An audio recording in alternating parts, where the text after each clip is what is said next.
Hello, techno ടിപ്സറിൻ്റെ പുതിയൊരു വീഡിയോയിലേക്ക് ഒരിക്കൽ കൂടി നിങ്ങൾക്ക് ഏവർക്കും ഹാർദവമായ സ്വാഗതം.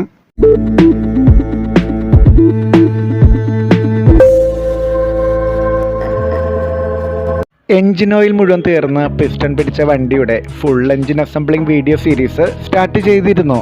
ഓയിൽ മുഴുവൻ തീർന്നു പോയതുകൊണ്ട് റിങ്സ് എല്ലാം ജാമായി പിസ്റ്റൺ കണക്റ്റിംഗ് റോഡിൽ നിന്നും ഒട്ടുമനങ്ങാത്ത സ്റ്റേജിലായിരുന്നു. നിങ്ങളുടെ വണ്ടിയുടെ എൻജിൻ ചേസിസിൽ നിന്നും വേർപെടുത്തി മുഴുവനായി എങ്ങനെ ഡിസസംബ്ലി ചെയ്യാമെന്നുള്ള വീഡിയോയുടെ ലിങ്ക് ഇവിടെയും ഡിസ്ക്രിപ്ഷൻ ബോക്സിലും കൊടുത്തിട്ടുണ്ട്. ഫുൾ എൻജിൻ അസംബ്ലിങ്ങിൻ്റെ വീഡിയോ സീരീസിലെ പാർട്ട് 5 വീഡിയോ ആണ് ടെക്നോ ടിപ്സറിയിൽ ഇന്ന്. ഈ വീഡിയോ സീരീസിലെ ഇതുവരെയുള്ള എല്ലാ വീഡിയോകളുടെയും ലിങ്കുകൾ ഡിസ്ക്രിപ്ഷൻ ബോക്സിൽ കൊടുത്തിട്ടുണ്ട്. അതുപോലെ തന്നെ തുടർ വീഡിയോകളുടെ എല്ലാ ലിങ്കുകളും അത് പബ്ലിഷ് ചെയ്യുന്നതിനനുസരിച്ച് ഡിസ്ക്രിപ്ഷൻ ബോക്സിൽ കൊടുത്തേക്കാം. യാതൊരുവിധ സ്പെഷ്യൽ ടൂളുകളും കൂടാതെ വേരിയേറ്ററിൻ്റെ 22 മില്ലിമീറ്റർ നട്ട് എങ്ങനെ ടൈറ്റ് ചെയ്യാമെന്നുള്ള കാര്യം പറഞ്ഞാണ് ടെക്നോ ടിപ്സറിൻ്റെ കഴിഞ്ഞ വീഡിയോയിൽ നമ്മൾ നിർത്തിയത്. ഈ നട്ട് ടൈറ്റ് ചെയ്യുന്നതിന് മുൻപായി നമുക്ക് കോയിൽ അസംബ്ലിയും മാഗ്നറ്റും ഫിക്സ് ചെയ്യാം. ഇതാണ് കോയിൽ അസംബ്ലി. ഈ കാണുന്ന 2 ഹോളുകളും മാഗ്നറ്റ് കേസിലെ ഈ 2 ഹോളുകളുമായി മാച്ച് ചെയ്തു വരുന്ന രീതിയിലാണ് കോയിൽ അസംബ്ലി വെക്കേണ്ടത്. 2 8 മില്ലിമീറ്റർ ബോൾട്ടുകൾ ഉപയോഗിച്ചാണ് കോയിൽ അസംബ്ലി എൻജിൻ കേസിൽ ഫിക്സ് ചെയ്ത് നിർത്തുന്നത്. 2 ബോൾട്ടുകളും ഇട്ട് കൊടുത്തതിന് ശേഷം നമുക്കൊരു 8 മില്ലിമീറ്റർ ടീ സ്പാനർ ഉപയോഗിച്ച് 2 ബോൾട്ടുകൾ നന്നായി ടൈറ്റ് ചെയ്ത് കൊടുക്കാം. ഇതാണ് പിക്കപ്പ് കോയിൽ. ഇതിൻ്റെ ഈ കാണുന്ന 2 ഹോളുകൾ മാഗ്നറ്റ് കേസിലെ ഈ 2 ഹോളുകളുമായി മാച്ച് വരുന്ന രീതിയിലാണ് നമുക്ക് ഫിക്സ് ചെയ്യേണ്ടത്. 2 ബോൾട്ടുകൾ ഇട്ട് ടൈറ്റ് ചെയ്യുന്നതിന് മുൻപായി നമുക്ക് ഈ കാണുന്ന ലോക്ക് പ്ലേറ്റും കൂടെ വെക്കാനുണ്ട്.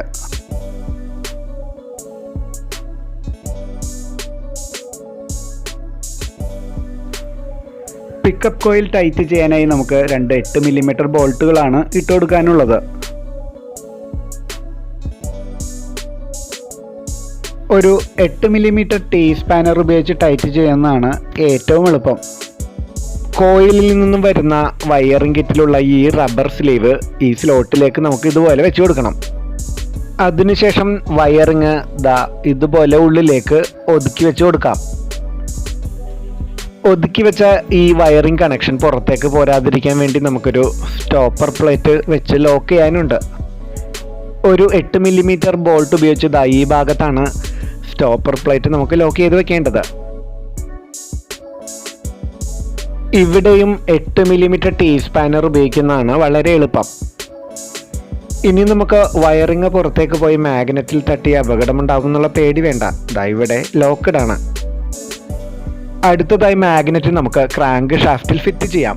സൂക്ഷിച്ചു നോക്കിയാൽ മാഗ്നറ്റിൻ്റെ ഈ ഭാഗത്തൊരു സ്ലോട്ട് കാണാം, ഒരു കട്ടിങ്. അതുപോലെ തന്നെ ക്രാങ്ക് ഷാഫ്റ്റിലും ഇവിടെ ഒരു കീ അഥവാ ചാവിയുണ്ട്. പുറത്തേക്ക് തള്ളി നിൽക്കുന്ന പോലുള്ള ഈ പ്രൊജക്ഷൻ.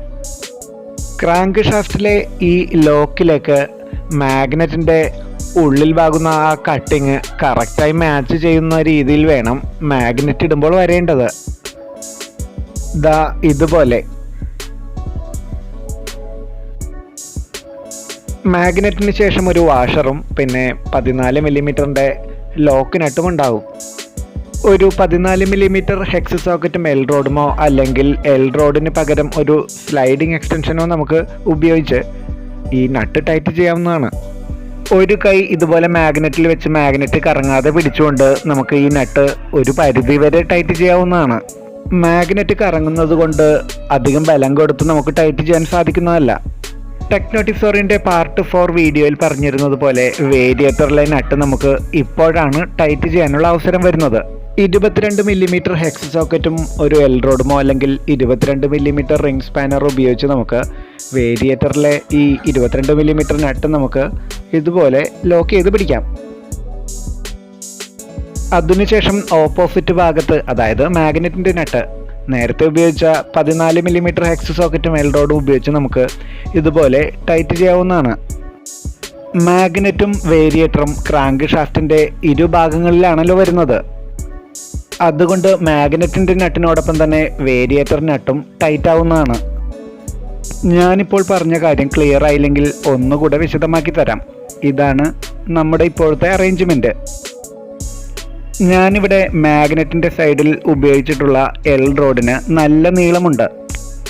അതുകൊണ്ട് നീളം കൂടിയ മാഗ്നറ്റിൻ്റെ ഭാഗത്തുള്ള എൽ റോഡ് ഇതുപോലെ താഴെ വെച്ച് ചവിട്ടി പിടിച്ചതിന് ശേഷം വലതുഭാഗത്തെ വേരിയേറ്റർ നട്ട് നമുക്ക് ഇതുപോലെ നന്നായി ടൈറ്റ് ചെയ്യാവുന്നതാണ്. ഇങ്ങനെ ചെയ്യുമ്പോൾ വേരിയേറ്റർ നട്ടും ടൈറ്റാവും, ഇടതുഭാഗത്ത് മാഗ്നറ്റിൻ്റെ നട്ടും ടൈറ്റാവും. ഇരുഭാഗത്തുമുള്ള നട്ടുകൾ, അതായത് മാഗ്നറ്റിൻ്റെ നട്ടും വേരിയേറ്ററിൻ്റെ നട്ടും ടൈറ്റ് ആവാനുള്ളതുകൊണ്ട് അത്യാവശ്യം നല്ല ടോർക്കിൽ നമുക്ക് ടൈറ്റ് ചെയ്യണം. നമ്മൾ ഉപയോഗിക്കുന്ന ടൂളിന് നീളം കുറവാണെങ്കിൽ ലിവറേജ് കൂട്ടാനായി ഒരു അഡീഷണൽ എക്സ്റ്റൻഷനായി മെറ്റൽ പൈപ്പോ മറ്റോ ഉപയോഗിച്ച് ചെയ്താൽ കാര്യങ്ങൾ വളരെ എളുപ്പമാകും. ഇതോടെ നമ്മുടെ മാഗ്നറ്റ് നട്ടും ഫുൾ ടൈറ്റായി, അതുപോലെ തന്നെ വേരിയേറ്ററിൻ്റെ നട്ടും മുഴുവനായി ടൈറ്റായി. കൂളിംഗ് അറേഞ്ച്മെൻറ്റിന് വേണ്ടിയുള്ള മാഗ്നറ്റിൽ വരുന്ന ഫാൻ ഇനി നമുക്ക് ഫിറ്റ് ചെയ്യണം.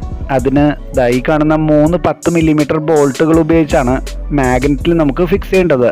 മാഗ്നറ്റിലെ ഈ കാണുന്ന 3 ഹോളുകളിൽ ഈ 3 ബോൾട്ടുകളും കോയിൻസൈഡായി വരുന്ന രീതിയിൽ ഇതുപോലെ പിടിച്ചുകൊണ്ട് നമുക്കൊരു 10 മില്ലിമീറ്റർ ടീ സ്പാനർ ഉപയോഗിച്ച് ഈ 3 ബോൾട്ടുകളും ടൈറ്റ് ചെയ്യാവുന്നതാണ്. ഈ 3 ബോൾട്ടുകളും പൂർണ്ണമായി ടൈറ്റ് ചെയ്യുന്ന സമയത്ത് നമുക്ക് ഫാനിൽ ഇതുപോലെ ബലം കൊടുത്ത് പിടിച്ചു കഴിഞ്ഞാൽ കറക്കം ഒഴിവാക്കാവുന്നതാണ്. ഈ രീതിയിൽ 3 ബോൾട്ടുകളും നമുക്ക് പൂർണ്ണമായും ടൈറ്റ് ചെയ്യണം. ഇനിയുള്ളത് വണ്ടിയുടെ പിസ്റ്റണും സിലിണ്ടറും ഇൻസ്റ്റാൾ ചെയ്യുക എന്നുള്ളതാണ്. ഓരോന്നും വിശദമായി പറയുന്നതുകൊണ്ട് തൽക്കാലം നമുക്കത് അടുത്ത വീഡിയോയിലേക്ക് മാറ്റി വയ്ക്കാം. അപ്പോൾ പുതിയ വീഡിയോയുമായി നമുക്ക് വീണ്ടും കാണാം. താങ്ക്